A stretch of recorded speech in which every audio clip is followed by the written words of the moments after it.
Ready to escape into a world of enchanting pixels? What is up, my peeps? And today we're going to be reading The Rescuers. So, without further ado, let's get into it. Alright. On a dark moonless night in Devil's Bayou, a little girl clutching her teddy bear tiptoed across the deck of an old riverboat. Quickly, she dropped a bottle over the side of the boat, and when she heard it splash, she whispered, "Rescue me, somebody. Who will rescue me?" Then, before she could be missed, she hurried back into the boat's cabin. The bottle, with her message inside, floated from the river to the ocean, where currents carried it many weeks later into faraway New York Harbor. In the United Nations building in New York, an important emergency meeting was taking place inside a steamer trunk stored in the basement. This was the HQ of the International Rescue Aid Society, a group of mice from all over the world who help people in trouble. That sounds familiar, doesn't it? To International Rescue from Thunderbirds. Anyway, they had been summoned because a bottle with a message addressed to the Morningside orphanage had been found. I am Trubil Trouble, I think that's how you pronounce that. Please hurry. Help, Penny. Seawater had washed away the rest of the message, leaving very information to go on. But Miss Bianca, I think that's how you say that, a beautiful mouse who was one of the Society's special agents, felt sorry for the little girl and was determined to help her. She asked the chairman of the meeting if she could search for Penny, and she chose Bernard, the janitor, as her co-agent. The chairman was surprised. "Dear lady, it is absolutely without a predecessent. A lady and a janitor? Good heavens. Oh, come on," Miss Bianca retorted. "We'll be a great team together," and so they were. Bernard's first stop was at the Morningside orphanage, where they had hoped to find some clues to the missing child. Instead, they found the orphanage cat named Rufus, who was too old to chase mice and was terribly grumpy when he saw them. "If folks find out that mice moved in here, I'll lose my job," he complained. When Bianca and Bernard explained that they had to leave as soon as possible... Wait, hold on. That they leave as soon as they found out what had happened to Penny. Rufus was helpful. "Last time I saw the poor little girl, she was sitting over there on her bed all alone, looking awful sad because no one chose her on adoption day," he told them. But Rufus didn't believe Penny had run away, but he had cheered her up and she had hugged him and said, "I love you, Rufus." However, after further questioning by Bianca and Bernard, the cat recalled a weird-looking lady who owned a sleazy pawn shop down the street, and who had tried to give Penny a ride in her car. "Penny wouldn't have anything to do with scum like her," he reported. "Miss Bianca," said Bernard, "we must go down there and investigate. We've got to find her and help her." "Yeah," said Rufus, "but two little mice? What can you do?" That night, the two rescuers crawled underneath the door of Medusa's pawn shop and looked around the cluttered interior. On the desk, Bianca spied a child's book with a red cover, and when Bernard opened it, there was Penny's name written inside. "She's gotta be here," Bernard exclaimed. Just then, the telephone rang loudly behind them. The two mice jumped with fright, and in a flash, both disappeared into a cubbyhole. Medusa strode angrily into the room and picked up the phone.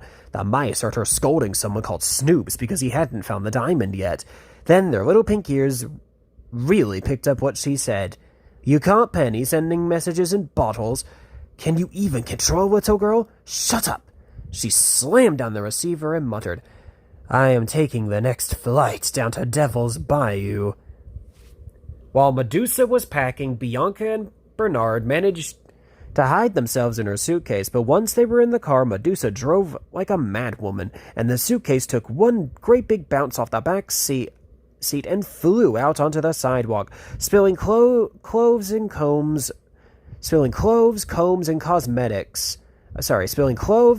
cosmetics, and the mice all over, while the car sped off into the distance.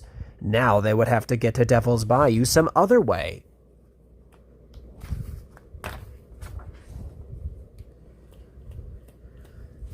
Being mice, Bianca and Bernard of course, could not travel on commercial airlines. By great good fortune, they were able to book on Albatross. Albatross Airlines, a one-bird operation managed and piloted by Captain Orville. Bernard was a little nervous and would have preferred a train, but Bianca said that the captain convinced him that flight would be safe. Remember, said Bianca, we will see Penny tomorrow. Down at Devil's Bayou, Penny had decided that she must escape, because now that Medusa had arrived, life was even more difficult. Carrying her teddy bear, the brave little girl walked off the riverboat and into the scary swamp jungle, hoping that she would find a way to a town. When Medusa discovered that Penny was missing, she sent her 2 pet crocodiles, Nero and Brutus, out into the swamp with the orders, "Bring her back, boys." The great green beast slithered into the water in pursuit of the little girl. Meanwhile, Medusa's partner, Snoops, sent up rocket flares to light up the swamp, and Medusa roared off in her swamp-mobile to aid in the search for Penny. Captain Orville was just coming in for his landing approach at Devil's Bayou when the rocket flares burst in the air around him. How do you pronounce that? "Sufferin' sassafras," the albatross exclaimed as his tail feathers caught on fire. "Bail out," he yelled to his 2 passengers. Luckily, cautious Bernard never traveled without his umbrella, and the mice used it now for a parachute. Orville, after dousing his tail feathers in the swamp, flew off for repairs. When Bianca and Bernard landed, they were befriended by 2 kindly swamp rats, Luke and Ellie Mae. The rats were delighted to help them. "We swamp folks," said Luke, taking a swig from his jug, "would sure like to run that Medusa clean out of our bayou." Hold it, Ellie Mac ordered, pushing them all into the reeds. "Somebody's coming this way." Horrified, Bianca and Bernard peered down through the leaves at 2 monstrous crocodiles, one carrying a little girl in its jaws, the other carrying a teddy bear. "It's Penny," said Bianca. "Oh, how terrible." "She's tried to run away again," Ellie Mae explained. "They're taking her back to the old riverboat, Medusa's hideout." Luke and Ellie Mae shouted for Evinrude, a dragonfly who had the fastest boat in the swamp, a large leaf that he pushed with a buzzing sound like that of an outboard motor. The mice clambered aboard, and off they zoomed to find the crocodiles. When they climbed out of Evinrude's little craft and reached the deck of the river boat, Bernard called down, "Stick around, Evinrude. We'll signal if you need you." Then, just as some mice were crossing the deck, Bianca shouted, "Look out! Here she comes!" And both mice ducked for cover. Medusa's swampmobile skidded up the gangplank, bounced on the deck a few times, and came to a screeching stop with a loud explosion of its exhaust. Medusa stormed into the riverboat, screaming at Scoops, "Where is the little brat?" Bianca and Bernard climbed a rope and peered through the window. Then they heard Medusa demand, "I want her to find that big diamond, the Devil's Eye. I don't want this junk." As she knocked Snoop's handful of small diamonds to the floor with her cane. "Ouch!" cried Snoops when she struck his hand. Medusa then explained how she planned to lower Penny down the black hole into the pirate's cave, where the fabulous diamond was hidden. "You didn't leave the child down in the cave long enough, Snoops. Tomorrow she stays down there until she finds Devil's Eye, or else."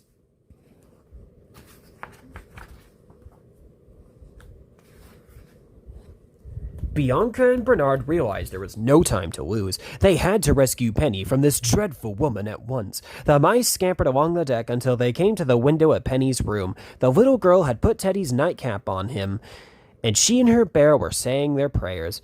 "Then please let someone find my bottle," she sobbed. "There's a message in it." Bianca and Bernard slipped through the window and onto Penny's pillow. "Penny, dear," they whispered, "don't cry. We found your bottle, and we're here to help you." Together, they planned the escape for that very night. Bianca and Bernard would lure the crocodile guards into the cage. Perhaps Bianca's fancy French perfume could be used as bait. When Nero and Brutus were safely locked away, the rescuers and Penny would make their escape in Medusa's swampmobile. Bernard called down to Evinrude, who had been waiting nearby, and asked them to round up all the swamp folk to help, quickly. Evinrude buzzed off on his mission, but two hungry bats chased him, their mouths open and ready to devour the little dragonfly, their jaws snapping at his tail. Just in time, Evinrude spied a bottle and dived into it, while the bats flapping their wings in frustration on the outside. Before Bianca and Bernard had a chance to put their rescue plan into operation, Medusa and Snoops burst into Penny's room. "Hurry and get dressed," Medusa ordered. "We're going to the pirate's cave, right?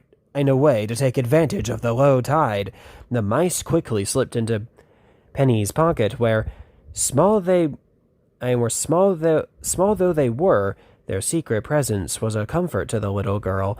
At the entrance to the black hole, Penny balked at having to be lowered into the dark and dangerous cave. Medusa snatched Penny's teddy bear. "I'll keep him up here with me. Just you get down there and find that big diamond, or you'll never see Teddy again," she shouted. Unhappy, Penny climbed into the bucket and was lowered through the small opening. "Boss," said Snoops in admiration, "you really got away with kids." Down in the damp, echoing cavern, Penny, Bernard, and Bianca could hear the sound of the sea booming against the rock. Way back there is the hole where the water comes in at high tide," Penny told them. "Well, if I were a pirate, that's just right high the devil's eye," said Bernard. I'll go over and check it out."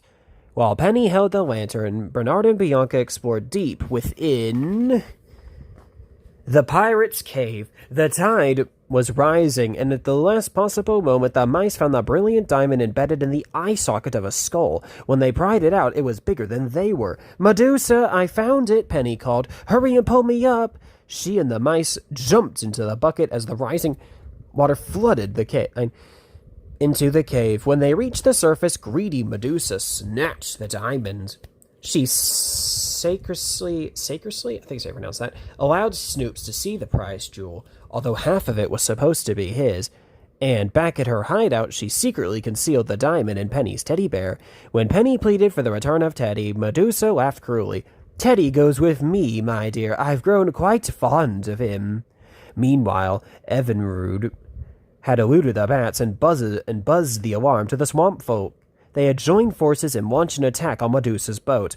Now was the time for Bernard's escape plan. He and the swamp people tripped Medusa before she could reach her swampmobile. As Medusa went sprawling, the teddy bear flew out of her hands. Penny grabbed it and ran for the swampmobile, while Medusa screamed to the crocodiles, "After her, boys!" Brutus and Nero slithered off in pursuit of Penny, but Bianca and Bernard ran in front of them to divert them. Using her mouse-sized autometer, Bianca sprayed perfume in their path. The crocodile skidded to a stop and smelled the delicious air, uttering grunts of delight. Spraying perfume as she ran, Bianca led them away from Penny and right into the cage. Penny, Bianca, and Bernard made their getaway safely, while the Swamp Volunteers, an honorary branch of the International Rescue Aid Society, cheered happily. A few days later, back in New York, Bianca and Bernard watched a television newscast that took place on the steps of the Morningside orphanage. There was Penny with her new mother and father, who had chosen her from among all the other children in the orphanage. She was not only adopted, she was a heroine. The television reporter announced that the Devil's Eye, the world's largest diamond, had been given to the Smithsonian Institution. "Penny," he added, "you were a brave little girl to do what you did all by yourself." "Oh," Penny replied, "I didn't do it all by myself. Two little mice, Bernard and Bianca from the Rescue Aid Society, helped me." "Could I say hello to them?" "Hello, Bianca. Hi, Bernard." The reporter smiled at the TV audience and shook his head. He said, "the wonderful imagination of a child."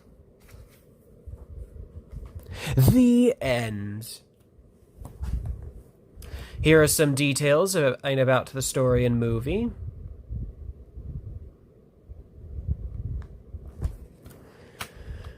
And the next story stop will be, there's this part. The next story stop will be, oh yes, I grew up with this. The Fox and the Hound, of course. So with that out of the way, don't forget to like, comment, and subscribe. Talk to y'all later.